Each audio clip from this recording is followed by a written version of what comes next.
Hello, everybody, and welcome to part something 20 maybe of my From 6 hard mode chapter guide. Today, as you can see, things are a little different. We're not going to be talking about a specific chapter. Actually, we are going to be talking about a whole bunch of chapters, but specifically what I'm going to be talking about is the second route split that exists in the game, the much more important route split, whether or not you're going to Ilia or Sacae. So this exists after chapter 16 or so, where we actually got to in the chapter guides. There is one other route split in the game, but I sort of talked about it when we got there. It's not super important. This route split is determined by the experience gain, whoever has more between Tate and Thani, or Sue and Shin. As you can see, I have images of the characters up here that we're currently looking at. So either the Nomads or the Pegasus Knights, and this determines which side of the route split you go to. Now, I'll just say right off the bat, most of the time people say you should go Ilia. I 100% agree. You should go Ilia, but I figured that we're doing a guide, so I may as well break down the difference between Ilia and Sacae and kind of talk about why Sacae isn't like an awful choice, but Ilia is definitely preferable. So first, I just want to talk about the characters. Uh, Honestly, all four of these characters are pretty good, with Sue probably being the sort of odd woman out, I guess. Um, they're all pretty good classes. Nomads are really nice. They have really good mobility, and bows are much better in this game than they are in a lot of the other games. Pigs and Knights are also really useful. I don't think they're as good in this game as they are in other games.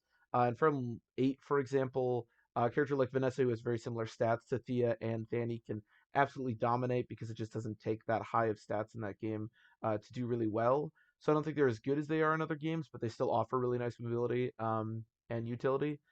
So I would probably say that Shin is my favorite of these characters. He gets hard mode bonuses. He's immediately good. He's good throughout the entire game. I love Shin. And then Thani and Thea are both, very solid characters. And then Sue can be a decent character. She can still offer you that decent combat, but she basically only has speed and skill and nothing else, which is also true for Thani and Thea, but they're a much better class. So as far as the units are concerned, they're all really good. One of the nice things about like Shin, for example, is that you don't have to give him a ton of experience, whereas like Sue, you do. So going Ilia isn't the end of the world because you can still just sort of train Shin and then maybe both Pegasus Knights. Um, but yeah, as far as the units are concerned, I wouldn't really worry too much about it. They're all really good, other than like as I said, maybe Sue. But yeah, so let's talk about the chapters. The chapters I think are the much bigger reason that people are either on one side or the other, and most people are on only one side. But as far as the characters are concerned, as I said, all four of these are really solid characters. Okay, so the best way to look at this is to obviously just look at the chapters, because other than the characters that you're using, this is the most important thing. There is also another character that I guess I should have mentioned. We'll talk about it when we get to the final chapters for both, because that's when you recruit them. But there is one other character that you get, which is actually going to be pretty advantaged for Sacae. So we'll talk about that when we get there. But the chapters are extremely important. So I'm just going to say right off the bat, and you're going to be seeing it throughout the chapters. The biggest difference between Sacae and Ilia are the units that you're going to be fighting. So a lot of units are synonymous with both. We have Cavs and Paladins. Wyverns, obviously, we're fighting Burn. So they're sort of mixed in. You have Sages and Archers and stuff like that. But there in Ilia, you have a lot of Pegasus Knights, and in Sacae, you have a lot of Nomads. And this is hugely different between the two. Because Nomads are really, really annoying to fight. They're not that strong, but they are really fast. They all use short bows, which means they have crits. They have a lot of movement. Nomad troopers are even stronger, even though they also use crappy weapons. They're just really annoying to fight, and the hit rates in this game are terrible. And these units are not getting weighed down by their weapons. So it is just really inconsistent to hit these things. They're really, really annoying to fight. Pegasus Knights, on the other hand, primarily at this point are using like steel weapons, javelins, steel, silver weapons, stuff like that. So they get weighed down a lot. So they're not as hard to hit. They're not as strong. I shouldn't say they're not as strong. They're not as fast because they get weighed down. The nomads primarily use short bows, as I said, so they're actually not that strong. But the Pegasus Knights are just going to be a lot easier to fight. They are a little bit more tedious because they're flyers and there are some mountain chapters, so there is some annoyance there. But generally speaking, it's just a lot easier to fight Pegasus Knights and Falcon Knights than Nomads and Nomad Troopers. Um, but let's talk about the chapters. So this is the very first chapter on the Sacae side. As you can see, we have some Nomads and some Nomad Troopers in the bottom there. I don't want this to take forever, so I'm just going to talk about these chapters pretty quickly. This chapter is actually pretty easy, and I would say is not necessarily advantage towards Sacae, but really isn't that bad. It's a Fog of War chapter, which is actually kind of nice to kind of get a Fog of War chapter out of the way early on. Although I believe Sacae still has more Fog of War chapters, which is weird. but yeah, as I said, this chapter is not really that complicated. The strategy I like to take is to go south. There are a decent amount of nomads and stuff that you have to fight, but there's not a lot of promoted enemies. There's some ballistas which are really annoying, but both routes are going to have a decent amount of ballistas. Um, and then yeah, getting to the boss also not that complicated. This chapter is pretty easy. There are some complications you can have in the middle. It also depends, of course, on the approach that you take. I never get the house in the top right, so you may want to factor that in. But for the most part, I would say this chapter is pretty simple and isn't really advantaged toward um, Ilia in any meaningful way. This is a pretty easy chapter, and obviously, as our normal hard mode chapter guide keeps going, I'll talk more in depth about these chapters when we get there because we're going to do all of them. But for the purposes of this, not that bad of a chapter, pretty straightforward. And then we have the Ilia version. This chapter is also pretty simple. I would say this chapter might be slightly more difficult, but honestly, it's also pretty simple. Actually, this chapter is probably a bit easier. Basically, the way this chapter works is that you can see that little arrow there. That's a land bridge that's going to come up on turn 6. The only really complicated part about this chapter is that there's a bishop with Purge and a bishop with Sleep. And also reinforcements on the forts near the boss start spawning every turn relatively quickly, especially if you go over the land bridge that forms, which can be a little bit annoying. But honestly, this chapter is also pretty straightforward and easy. So yeah, there's not a lot to be said here. There's also the Pegasus Knights actually spawn from the bottom right, but there's no Pegasus Knights immediately in this chapter, which is interesting. Also, the ballistas, the ballista closer to the land bridge, you will have to contend with slightly, but they're pretty easy to avoid, unlike the Sacae ones, which are a bit more annoying. So I would say this chapter is easier, but as far as the first chapters go, they're both pretty straightforward, honestly. Okay, so now we're gonna get into some bullshit. So this is the second Sacae chapter. I'm sorry, this one and actually the next one, the images are pretty long. By the way, just shout out, I'll put them in the description. Fire Emblem WOD, Fire Emblem WAD. That's where I get a lot of my stuff from. That's where all these maps are taken from. They're a great resource. 100% would recommend using them. But this is where the Sacae chapters are going to start to get really frustrating because this chapter sucks.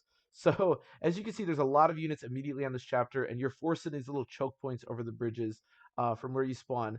There are just a lot of units. One of the things about Sacae 2 is that it's sort of a plains, right? Which makes sense in sort of a lore wise, but becomes very frustrating because it's really easy for these nomads and nomad troopers to traverse those plains and easily just attack your units after again and again and again. So immediately you can see there's a lot of nomads on this chapter right off the bat. Basically, the annoyance of this chapter, there's two things about this chapter because there's a lot of stuff you have to deal with immediately. And this is a chapter where speed can be important because once reinforcements start, you kind of just have to wait them out because there's a gimmick around the boss. There's some gimmicks in Sacae that is going to be really annoying. We'll talk about that. But you want to kill the enemies fairly quickly so you can get at the boss, but killing enemies quickly and the amount of avoid that nomad and nomad troopers have is they don't really mesh. So this chapter is really annoying. The gimmick of this chapter is once you enter the sort of circle of houses around the boss, like two or three or something random nomad troopers will spawn out of random houses. This is really annoying. I don't know why they decided to do this. It's really bizarre. Like Ilia has nothing like this kind of stuff. There's stuff that happens on Ilia, and we'll talk about it. But this chapter is just like really weird. It's really frustrating. The best strategy I can think of usually is to basically kill the boss in one turn and then dance for Roy and have him just seize. But yeah, this chapter sucks. When people talk about how annoying Ilia is, or sorry, Sacae is, this is definitely one of the more annoying chapters. And then we can look at Ilia. Oh, whoops.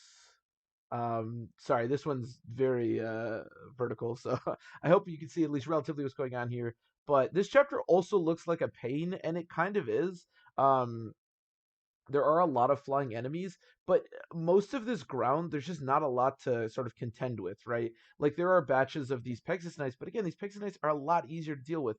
And all you really have to do is deal with these first two batches of Pegasus Knights, and you have a relatively clean shot at the boss. There is a gimmick here where I'm trying to even remember what it is. I believe around the boss gets like iced or something like that. And I think the boss also might have purge. I actually go Sacae a lot, so I should probably refresh myself on these chapters. But yeah, this chapter can also be a pain, but I think it looks a lot harder than it is. The like traversing through it is more annoying because obviously there are a lot of trees that you have to get through, but there's not that many units. There's a lot of just unpromoted mercenaries everywhere. There's not nomads that are going to be hella annoying.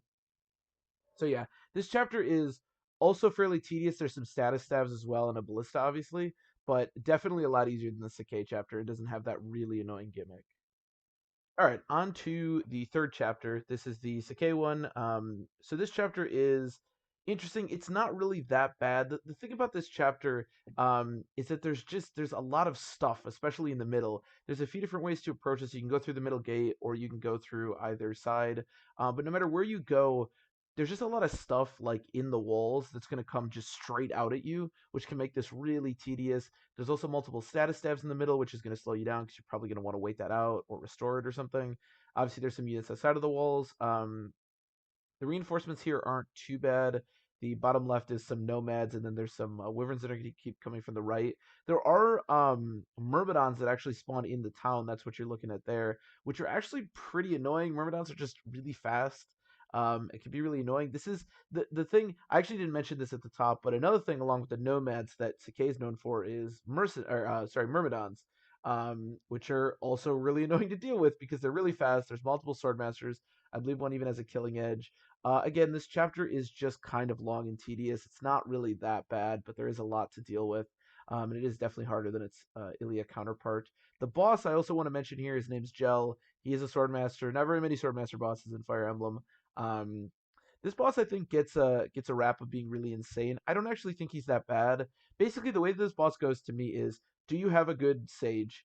Lou or Lilina will work easy because the only way to give him two range is to give him a light brand, and he can't do anything with the light brand like most of the bosses in this game that have them. Do you not have those characters? Do you not have a sage? Okay, this is going to be pretty tough. So depends on the unit that you have. He does have an insane amount of speed. You're not going to be able to double this guy. Um, that avoid coupled with being on the throne does make it really frustrating to hit him. So this boss is annoying. I'm not trying to downplay him. He is really annoying. Just not as insane as I think sometimes people suggest. But he is definitely harder and more annoying than any of the Ilia bosses. So this is also a reason potentially not to go Sacae. And then we have it's Ilia, the Ilia counterpart. So this is another chapter of Ilia that can look kind of daunting, but really isn't that bad. The biggest thing, this chapter is annoying. I will give it that because there are, as you can see, basically all of the sort of stations of Pegasus Knights are on the mountains. So unless you're like using Melody, which you really should be, but unless you're using flyers of your own, you are going to have to wait until they come down and attack you, along with multiple ballistas that are really annoying to get at. These druids are also really annoying. I will say Ilia has druids where Sacae doesn't. Well, Sacae does have some druids later, but Ilia has, I would say, more druids, and the druids are really annoying. Also, there's like multiple long ballistas, which are the things close to the boss. So there are annoying things on this chapter, but it's really not that bad. Once you sort of, as long this is a fog of war chapter. I don't know if I mentioned that. So you are gonna have to use like torches and stuff, and you may not be aware of like the bliss in the mountains and stuff. I will give Ilia credit. I do think this is a genuinely tough chapter. If you know about where the enemies are positioned and stuff, it's not that bad. But I don't know that it's really that much more difficult than Battle at Bulger. It probably is, but this chapter can be fairly tedious in its own right. Okay, now we get into some more bullshit. So this is the final Sacae chapter. This chapter is like a horror show. It's like a nightmare. As you can see, your units are like very much trapped in. There are ballistas no matter which way you go. There are multiple status stabs in this chapter. The two sages in the middle, which are completely boxed in, no way to get them unless you like siege tome them or warp or something. Both have siege tomes. Both have boltings with really high magic. It's like really, really tedious. This is also a turn specific chapter to get the guidance chapter, so you're gonna have to go at least a relatively brisk pace. If you know what you're doing and you take this a little bit cautiously, at least at first, this isn't too bad because you can kind of bait out the boltings, bait out the status stabs. That only takes about 5 or so turns, and once that's gone, there's not a lot going on with this chapter. There's no reinforcements. I like to go to the right because you can get the chest, but you can go left as well. You do have to be worried of the blisses, of course. But yeah, as long as you wait out the stuff at first, this chapter isn't too bad. But let me tell you, being immediately in range of multiple boltings and multiple status stabs is just bullshit. And while the Ilia counterpart to this, I actually think is also fairly difficult. It's not as insane as this. This chapter is just ridiculous. Yeah, it's something else. Here we have the Ilia counterpart. As you can see, this chapter looks a lot more straightforward. I don't think this chapter is easy. There are also ballistas that can range a lot of the middle section of this, along with druids that are really powerful. You have multiple druids in the middle there. Nosferatu druids are nothing to scoff at. You have a bunch of status stabs here as well. This chapter, the only thing that you have is the luxury of this chapter just being more straightforward, right? You're not as boxed in from the beginning. You could take it more normally, I guess I would say. It's not as bad. Again, I don't think this chapter is easy. In fact, I think this is one of the Ilia chapters that actually looks easier than it is. I think it can actually give you some troubles. But it's a lot more straightforward than the Sacae chapter, which is just like a nightmare. So yeah, again, not easy. I don't think this Ilia chapter is easy at all. Whereas the Sacae chapter, I think is, but the Sacae chapter is like on a whole nother level.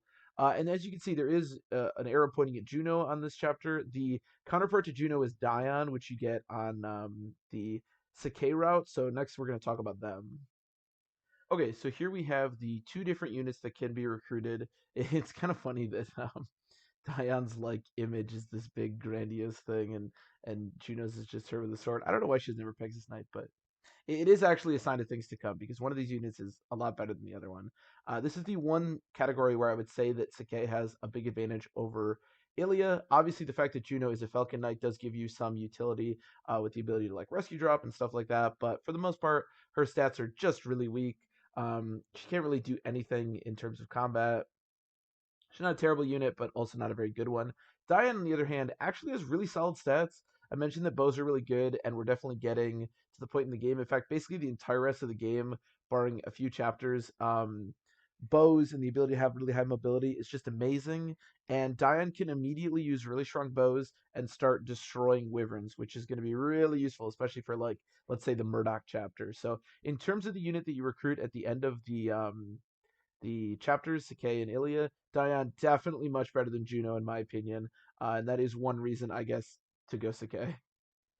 Okay, and finally we have, I would probably argue the biggest difference in chapter sort of quality and which one you want to be going, because this is one of my, probably my least favorite chapter in all of Fire Emblem 6, maybe my least favorite chapter in all of Fire Emblem.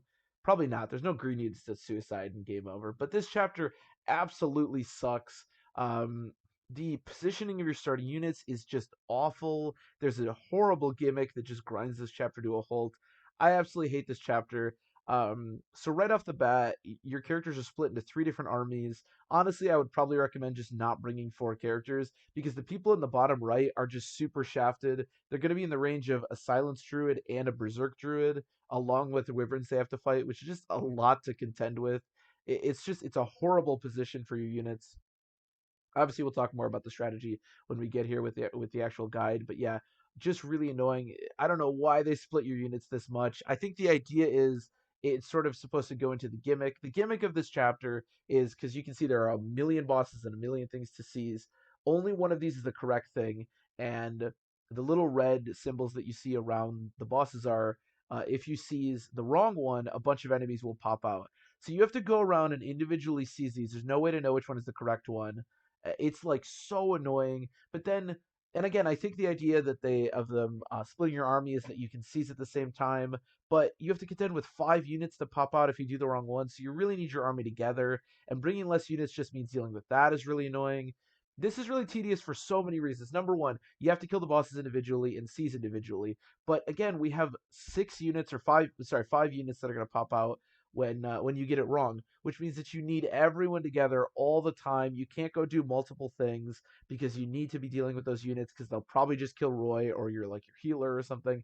This chapter sucks. It's awful. I hate it. Not to mention, as I said, the well, I guess I can call them by their name, Brucol and Chan. So the ones in the bottom left and middle, or sorry, bottom middle and then in the middle, the druids have status stabs and they have silence and berserk. So the people you put in the bottom need to contend with silence and berserk from extremely high magic druids. It's just awful. It's awful design. It's super tedious to deal with.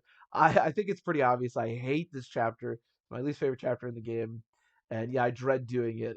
Like I said, for some reason we go Sacae on my stream all the time, and this is like the one chapter that I hate. All the other chapters we talked about, I think are annoying and tedious, but at least you can, find workarounds. This chapter, it's not even that it's like that difficult, it's just so tedious. I hate this chapter. And this is further uh implemented, or whatever you want to say, exacerbated by the fact that the Ilia chapter is so easy. This has nothing to do with Ilia. This is a chapter where you just kind of go through little rooms that you break the walls of. There are like status staves and stuff here, like always, but there's like no siege tomes or anything really to contend with. The boss is easy. I believe this chapter is Fog of War, so you have to be a little bit careful about the rooms you're going into. But this chapter is just really straightforward. If there's one of the biggest reasons to not go Sacae, it has got to be these Gaiden chapters, because I think it's huge in Ilia's favor. So yeah, so that was the breakdown of all the differences between Sacae and Ilia. There are more things that I could potentially talk about. I didn't really talk about the bosses except for Gel, but you fight a lot of the same bosses, just at different times. I believe all of the items that you're able to get are exactly the same. You just get them at different times. So potentially you want like a guiding ring earlier or something, but I don't think that's going to really change that much. And there are some specifics on obviously the strategies of the chapters that we'll discuss as we get there in the normal guides that I've been doing. But I just wanted to mention, for those of you who don't know which one to go, 100% Ilia. Highly recommend Ilia unless you really want to go Sacae. And I hope this did a pretty good job of explaining why Ilia is much better than Sacae.